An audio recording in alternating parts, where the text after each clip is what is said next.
New Thought Media Network.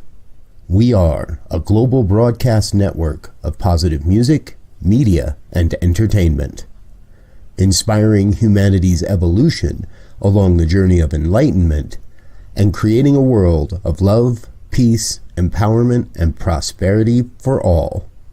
New Thought Media Network. Positively inspiring.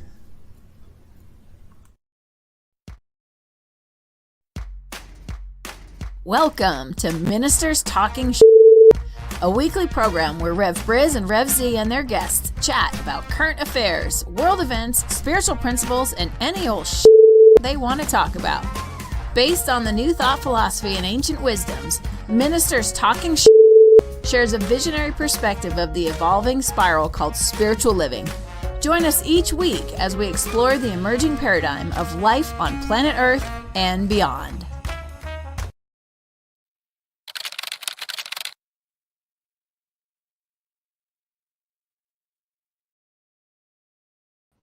And hello again, dear ones. Reverend Briz with you over here. Rev Z right here. And this is Ministers Talking Shit for, it's the Black Friday edition. I'm glad I'm here. Yes, thank you for holding down the fort in that side of the world, Z. We've been chatting this morning, folks. Z and I always get together. We kind of look at the stories of what's going on, and this is not the first Friday, the first year that we've covered Black Friday as a topic of discussion, if you will, and. I'm still at a point, they're saying that I've seen some things that say trends are changing. And now with Cyber Monday being involved and the fact that Black Friday sales start pretty much the first day of November. What do you think? Should we just call this Black November? Yeah. Now on? Well, that will give us 31 days to celebrate as opposed to the 28 we get in February. There you go. All right. Not 30 days anyway. Well, we can keep. How about we keep February as Black History Month, and we just turn November into Black Empowerment Month. There we go. Yeah, I like that. That just jumped in my head. Yeah. So this is Black Empowerment Friday weekend here. There we go. So go buy from a Black-owned business, would you? Yeah. It's amazing how these terms are just, throughout history, the term has been anything other than something of value, and now they turn it around and put it on, go spend the money you don't have weekend. Amazing. Yeah. But yes. And I understand it. For those maybe don't know, the term originally refers to the ledger books. And the old wives' tale is that this was the week where most retailers went from being in the red to being in the black. And financially, and this was where it all starts to turn around, and they've spent money all year long to get to this point so they would make enough money in the rest of the year to remain solvent for the rest of the year. But that's not the truth of it anymore. No. And I started getting Black Friday offers truthfully at the beginning of the month. Software programs, other retailers offering deals and specials and every other thing, and it is this the epitome of toxic capitalism? What happens? Well, the challenge that I find, or one of the challenges I find, is that it's just oftentimes, or on occasion, I'll say that way, some of the stuff is just that they have on these deep sales is sub-marginal stuff. It's stuff that they're trying to get rid of. Obviously, they have some great stuff. They have 4 or 5 of these great things, And when those 4 or 5, if you haven't stood in line all night, then you get the substitute product, which is a lesser product. And, it's like a bait and switch. It used to be. I don't even get involved anymore. It's like, I can't. I paid just enough attention to realize can't be involved in it. Can't continue to promote that kind of behavior, because you're right. A lot of it is that, hey, we had 10 of those and they sold out the first 2 minutes, and you can buy this piece of crap at what we tell you is a good deal, only to find out it's a piece of crap. And there's no, and that I go to get the good thing and ain't no rain check on it, right? So now I got to try to rush to another store that has another 10 that'll be gone, and so now I'm running all over town trying to save $100. $100 is $100. Let's not be facetious about it, but still, I mean, the wear and tear on your body and your car and the gas to run around to save $100 on an item. And I get it. A lot of people do it just for the fun of it, and they call that, I don't know, spinnertainment, I reckon is what they might call it. But it's an interesting phenomenon. You saying you want to go down to the mall for lunch and sit around and laugh at all the people running around? Well, that's what my dad would do. He'd say, "I'm going to the movies." I said, "What movie are you going to?" I'm going to go sit at the mall and watch the people. Yes. There we go. Hey, here's another interesting story. Turns out that a breed of super pig in Canada are poised to start invading the northern reaches of the United States. What? So, yes, the whole story is that these wild boar. Now, I didn't know this actually until reading this story this morning, but wild boar are not indigenous to North America. So, I didn't know that. Pig was brought over here from Europe, and there's what's turning out to be a population explosion of hard to eradicate super pigs. And they're starting to spill over into Minnesota, North Dakota, and Montana. So in Canada, the wild pigs have been roaming Alberta, Saskatchewan, and Manitoba for quite some time. They're often crossbreeds that combine the survival skills of wild Eurasian boar with the size and fertility of domestic pigs. That's what makes them so super. They're huge. And some call the pig the most invasive animal on the planet. Oh yeah, they're pretty bad. I mean, I had a friend, this is a while back, he had like a 60 something Impala, right? A tank of a car. Mm-hmm. And he hit a wild boar. That wild boar must have weighed almost 350 pounds, totaled that, because it's so low to the ground, and he totaled that car. Yeah. And growing up, my grandfather had pigs, and my job was to feed the pigs. And if you lay down and you don't move, they'll eat you alive. They're very aggressive animal. Yeah, I was gonna say, so your buddy's car was totaled. The pig walked away and said, "Stop messing with me!" Right? Yeah, get out of my neighborhood. You're messing up things. And I don't know, man. It's now they got a super one. There they would look to be super already. Now they must be super duper. Exactly. So, well, Paris Hilton had a second baby, I heard, and that made the news. Oh, I didn't see that one. Yeah. Straight up, I didn't know she had a first child. I know. It's like, when when did that news get out? Yeah, I didn't see what it was, but I was just going through the reels and said, wow, I didn't know, I didn't know she had the first one. But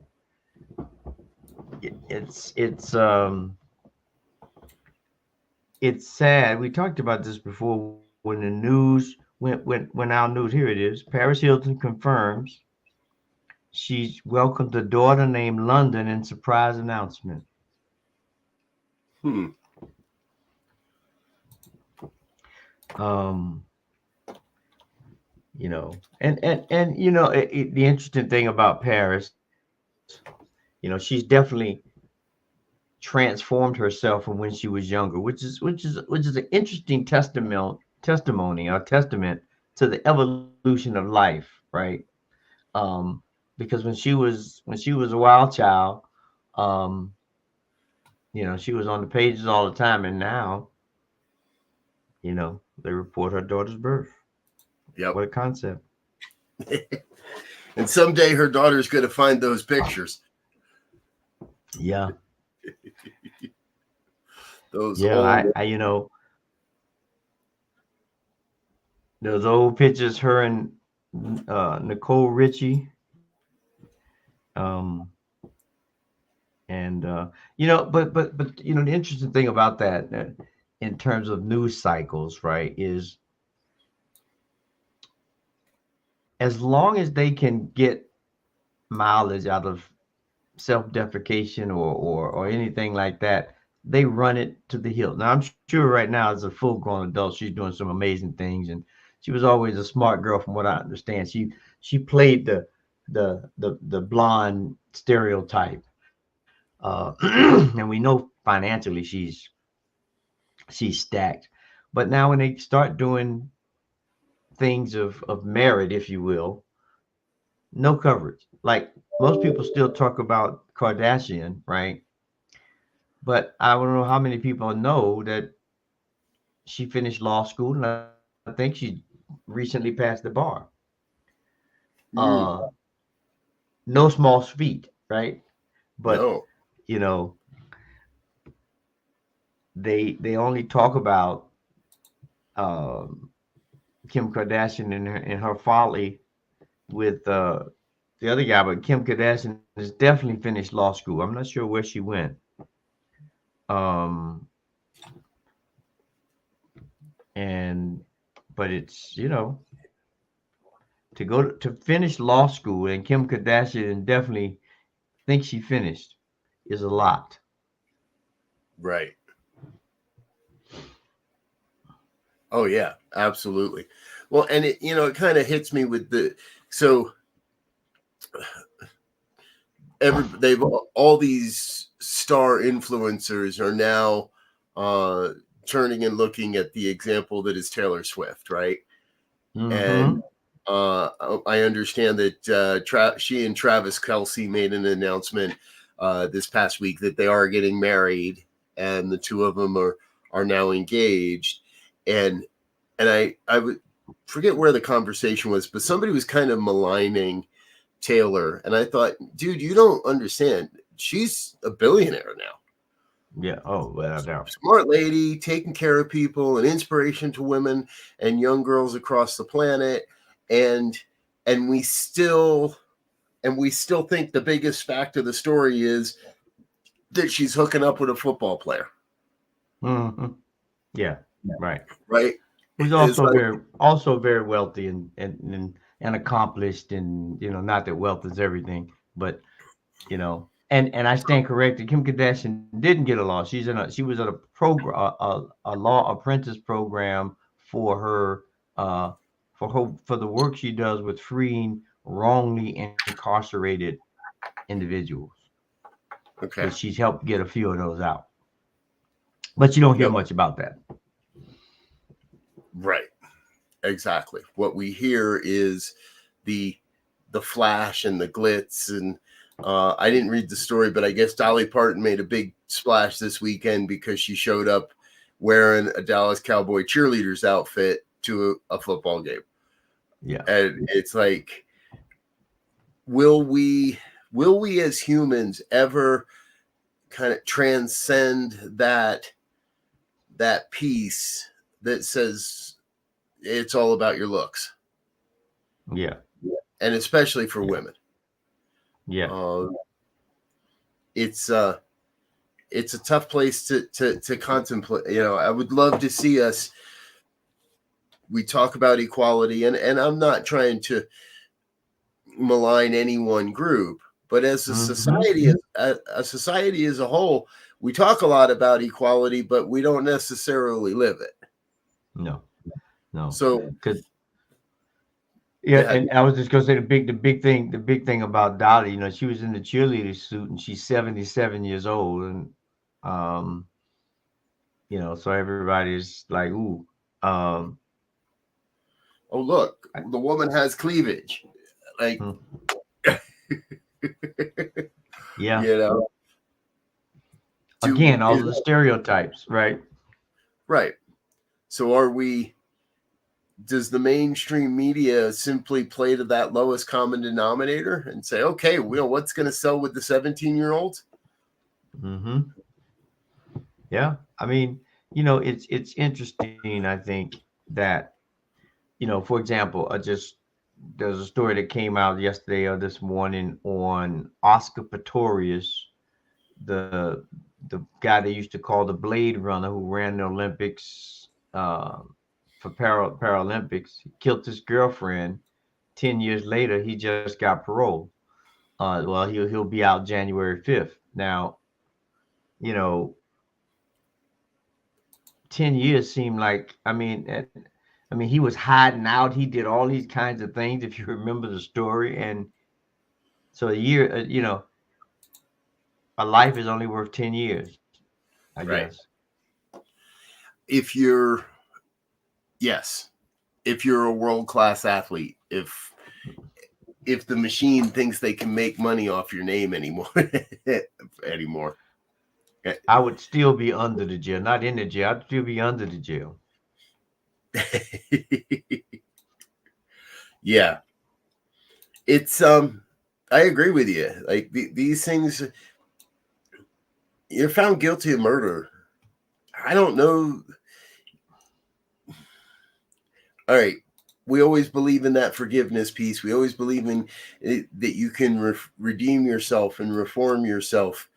And I guess it's very hard to determine, yeah, you did okay for your 10 years in jail. You can come back out. Yeah. Yeah. And I mean, yeah, we know there is redemption, and there is, those aspects to someone getting on the wrong side of the law, if you will. But there's certain things that, even though that happens, I mean, 10 years for a young lady's life who was a model, had a successful career, as I understand and remember. What are her parents are going to say now? It's not like it was an accident. This is premeditated. Yeah, exactly. That's the other part. It's definitely, it's been proven that was a premeditated event and experience. So it's an interesting world we live in these days. Yeah, and the other thing that whole incident that they were, because of the Israeli and Palestinian, or Israeli and Hamas battle going on in Palestine, they thought the accident at the border of Canada and the U.S. was terror related, but it turns out it was a married couple driving a 300K Bentley that went airborne. Yeah. And it closed all 4 border crossings in the area for hours. I do not want to imagine what that traffic jam was like. But very strange. Yeah, very strange story in that one. Nobody seems and they're saying that. Well, something just came out. Well, something just came out saying they think it may have been mechanical issues. Something 30 minutes ago. Oh, wow. I saw picture of where that car landed, I can't believe you'd be able to tell it was mechanical issues. There was nothing left. Well, this is true, but that's what they're saying now. They're saying that, and this, if you know a Bentley, it's a little small. It's easy for that sucker to get airborne if it hits something or you going fast enough. Yeah. So it's unfortunate that obviously that someone loses their life, but then that just increased the whole alert for Islamophobia and anti-Semitic behavior going on around the world. Now they have a ceasefire, I heard. Yes, and this is good news, folks.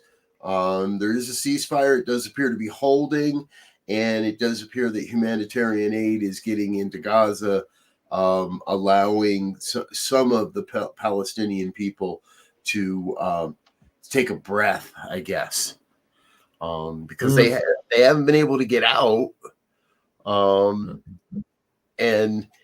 so they've, in many ways, many of these people have just been trapped.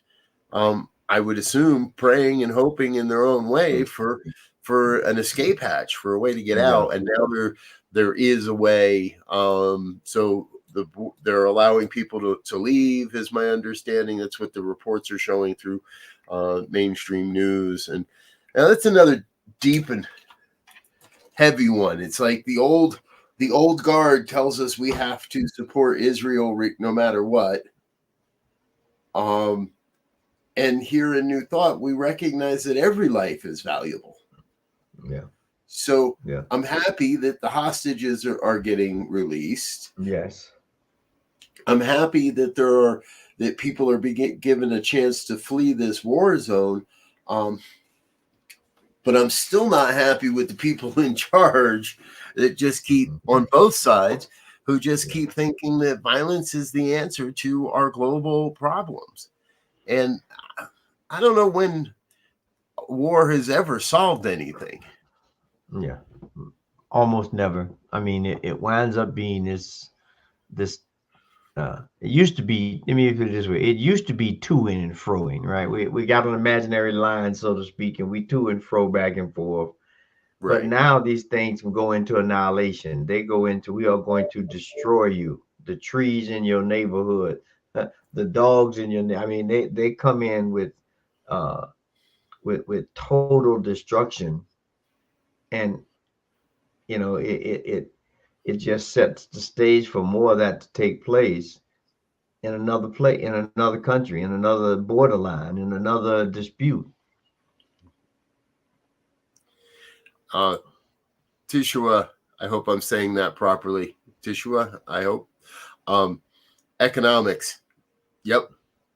Right? Eventually, this is all coming back down to the economics of it. Who's selling who guns, and who's buying our guns, and especially in the United States, we've become the largest producer of weapons of mass destruction on the planet, from aircraft to guns to the whole nine yards. We just keep manufacturing and we keep pumping that stuff out. And you think about all of the money that's going into the military industrial complex, right? And you look at the people who they're worried about in terms of starting uprisings. Most of them are marginalized people, minimal health, minimal living standards, minimal food.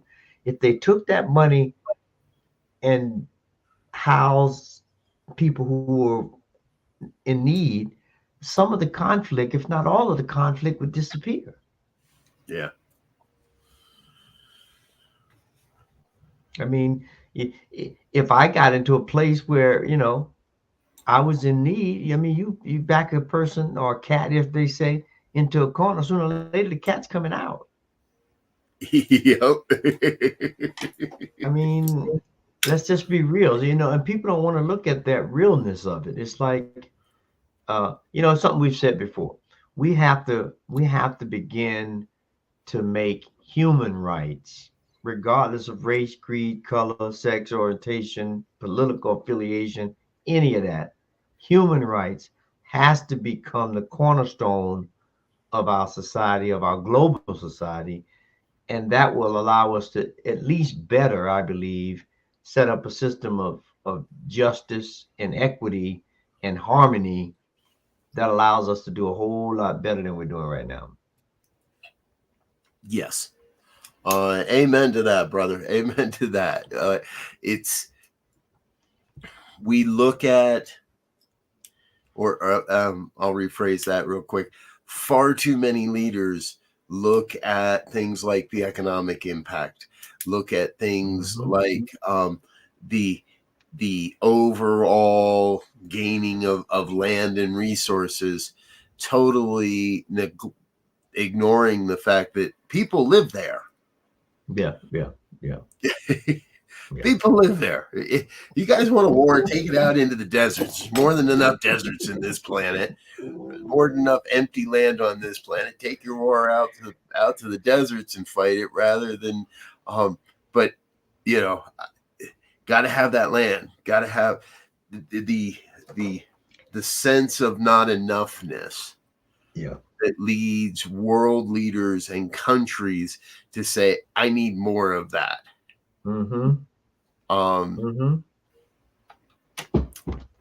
Doesn't work. I mean, go ahead.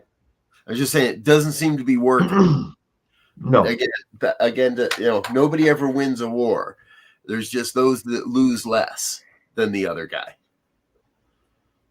Excuse me. And then you get, I mean, just look at this. Tisha said that the economics, right? So I mean, you just look at this whole thing with Bankman-Fried, right, and the cryptocurrency, right? Billions of dollars. I don't know, countless people's lives in peril. He had some big name celebrities who dumped a lot of money and were backing that product. So as all things, showing how everything is connected, all kind of people and industries and things got affected by this scam of telling people the only way you could be successful is have Uber money and do these so-called idyllic or iconic things, and if you're not, then you fodder, right. Back to that that concept that being a billionaire is a moral failure. More money than anybody's ever going to spend, and you should have been giving that money away long ago. And it brings forward a new level of what the hell. Right before we came on, I found this story. So we're going to go there because that's where we ended up. The owner of the Indianapolis Colts, Jim Irsay, was arrested in 2014 on a DUI charge. Now it was eventually reduced, and he was let go with time served, and I'm sure a pretty hefty donation to the Policemen's Benevolence Association. However, he's now saying that whole incident was I am being prejudiced against because I'm a rich white billionaire,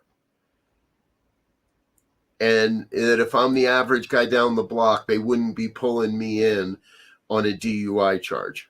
Now, no, the man was arrested for driving while intoxicated. Nobody knew who he was until they walked up to that car, and most of the cops probably still didn't know who he was just by looking at his name. I don't know that I would know it. Why would you? And go ahead. I was going to say he's right about one thing. Had it been any average Joe, he might have got shot. And especially if he was the black average Joe. Right. So this guy's complaining that he was arrested and that's prejudice, when he doesn't recognize the fact that what he's sharing is how prevalent white supremacy and white privilege is. Mm-hmm. He expects to be able to do these things with impunity because he's white. And then he's got the audacity to go on a national interview program and claim that he was targeted, that he's the victim here. You know, here's the thing. I'm gonna give me a hashtag, and they say them hashtag work. I'm gonna give me a hashtag that says in 2024 we're gonna open the door for justice and equity for all, and we're gonna start acting like it. We're not gonna, cause we get caught with our hand in the cookie jar. We're not gonna make excuses. We're just gonna say, okay, I got caught with my hand in the cookie jar. Now let me figure out, how do I make amends? Or what do I need to do to stop craving cookies so much that I get my hand caught in the cookie jar? Because it seems that these ideas of craziness just keep circling around, and we begin to highlight the things that we just can't stand, but we continue to put that image in front of the people, so that's all they see. A shameless plug for the good news on Friday. Exactly. There it is, folks. A good reminder tonight, 5:00, right here on the Mountain Time Zone. It's called "And Now the Good News." I'm generally the host of that show. However, our dear friend Reverend Barbara Jean from up in Toronto, Canada, likes the program so much we give her a week or two every month to host, and she'll be hosting tonight. So join us 5:00 here on the New Thought Media Network. That's 5 p.m. Mountain Time. For the good news of the week. And, it's, I love the fact that we can find the good news too. Mm-hmm. Here on this program, we like to look at the weird news, the strange stuff that's happening. The awareness checkpoint. Exactly. Makes us go, what? You said what? Tracy Brown's with us. Hello, good morning, dear Tracy. And she's saying, admit then amend. Mm-hmm. That could be a very good hashtag. Admit then amend. Yes. Thank you for that, dear Tracy. Because 2024 is going to give us a ton of opportunities. I mean, each year gives us a ton of opportunities. Let's just be real. But I think 2024, we're going to have, I think, the emergence fully of AI. I mean, right now, AI is still in its infancy, but I think come next year, it's going to be everywhere, in everything. How do we begin to get our heads around that and use it? I mean, we know there's going to be some bad actors. I mean, let's just be real. But how do we make the good so overwhelming that we steal the thunder and we leave small spaces for the bad actors to operate? You just made me wonder. I want a robot. I want a robot to stand in line at the Walmart to get me that big ass TV for next Black Thursday, Black Friday. My God! And then somebody's going to put a rocket launcher on. Then we'll have we'll have a robot war waiting to go buy us crap we don't need. Yeah. I mean, I think we definitely have to begin to look at seriously our relationship with each other, our relationship with the past, and make amends where we need to, and figure out how do we go into the future with the brighter idea, with the better hope, with the better plan to make life for all the cornerstone of what we stand for. Yeah. Creating a world that works for all life. Yeah. I mean, we just had Thanksgiving. Wouldn't that be something to give thanks for? Yeah. Exactly. Hey, Dr. Tracy's got another hashtag for you. Take responsibility. Yes. Yes. That We got to get sounds... some good hashtags out there. I think we need to get Tracy on this show. When was the last time we had Tracy on this show? Oh, it's been a while. It'd be good. Yeah. We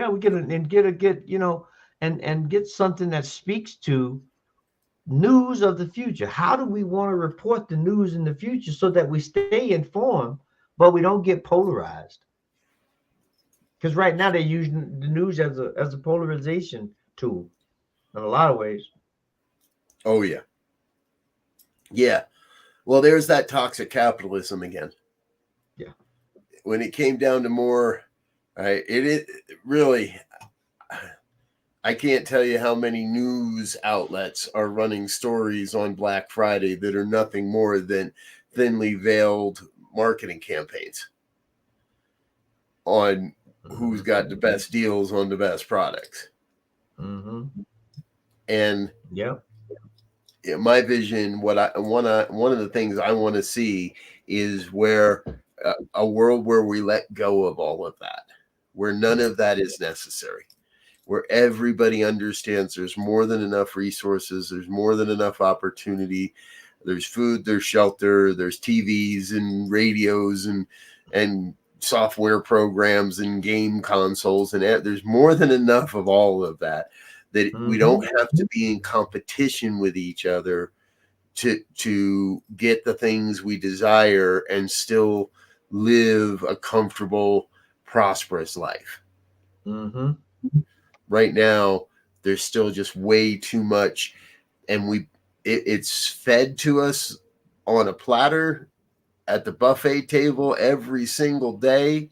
We're told to gorge on this belief system of separation and not enoughness, and that, yeah, the more money I've got, the more success I have. I don't know that we're going to come to an answer on this in today's program, but we know there is an answer out there, and we encourage you this holiday weekend, take some time, this whole holiday season, take some time to really be in contemplation of what it is that is necessary. Not just, okay, yeah, it might be nice to have a Lamborghini, but hell, you might. Why? But right, how much are you just out there trying to attract tickets? Because that's what you get with a Lamborghini, is you get a lot of tickets. And of course you have to drive it fast, right? Because that's what it's advertised to do, drive fast. Yeah. Then you get pulled over and complain that because you're a white billionaire, you shouldn't get pulled over for driving fast. Yeah, I mean, this is, like you said, this is the holiday season, right? We got Thanksgiving, we got Kwanzaa, we got Christmas coming, Yom Kippur, I think, is coming. Oh no, Hanukkah is coming. Hanukkah's coming. And all of these holidays center around this idea of giving thanks to a creative intelligence. Call it what you will. I don't want to get religious or spiritual on this program here, in that regard.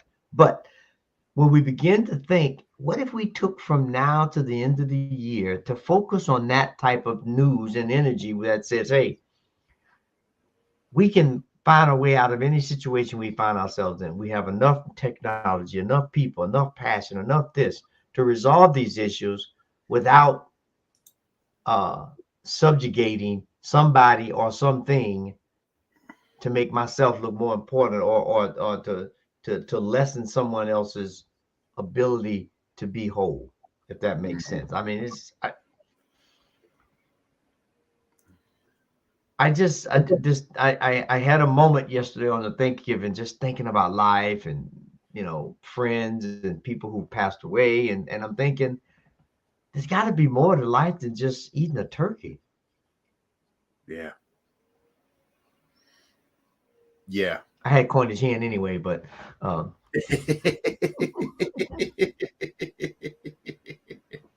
Good for you.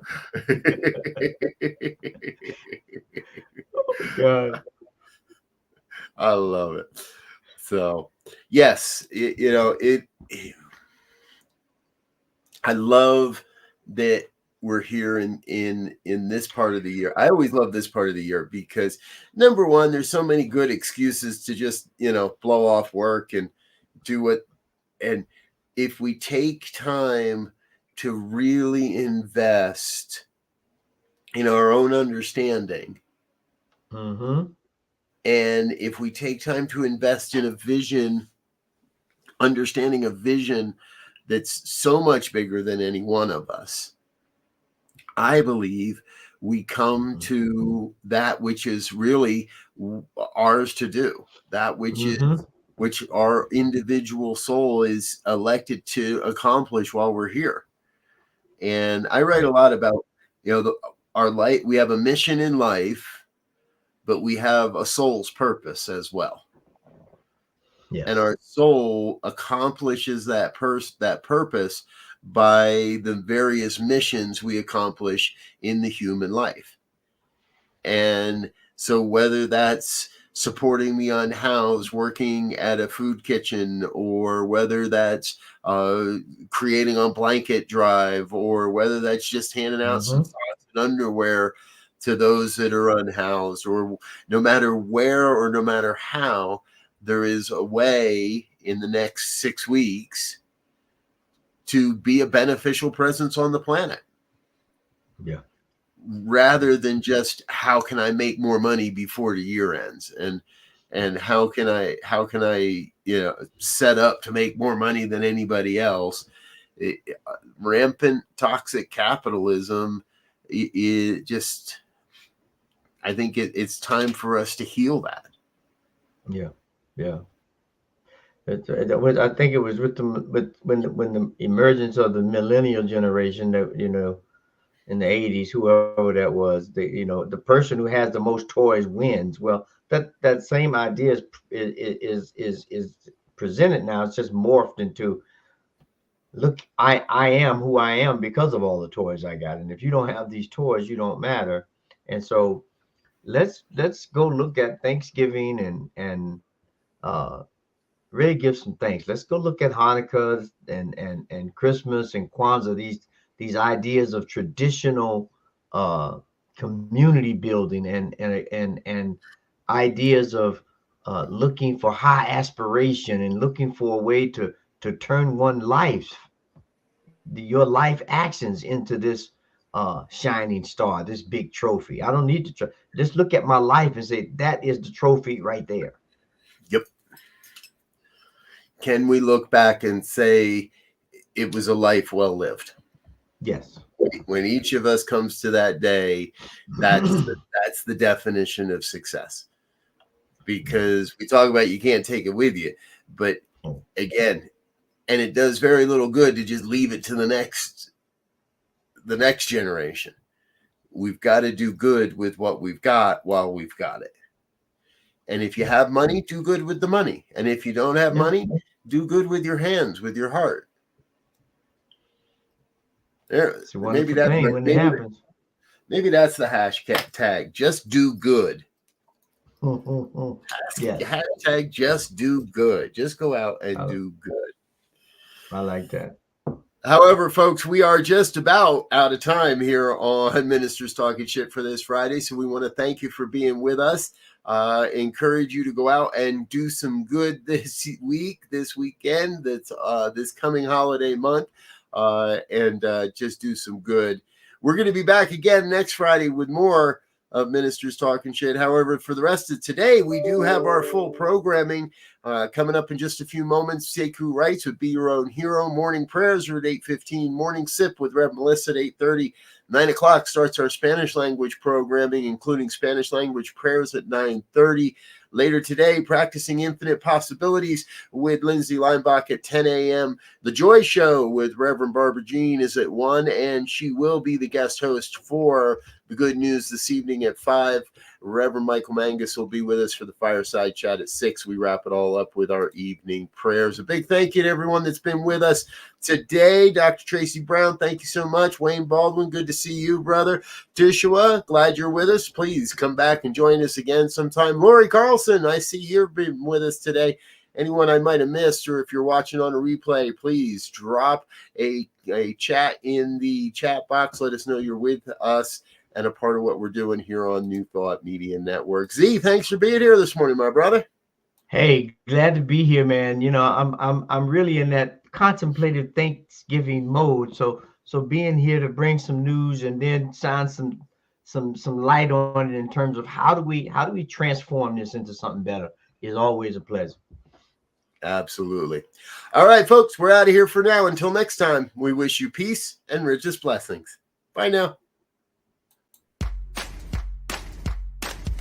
And thanks for listening to this week's episode of Ministers Talking. We'll be back again next week with more commentary on current affairs, world events, and any other our ministers want to talk about. And if you found value here, please share our with your friends. Until next time, peace and blessings.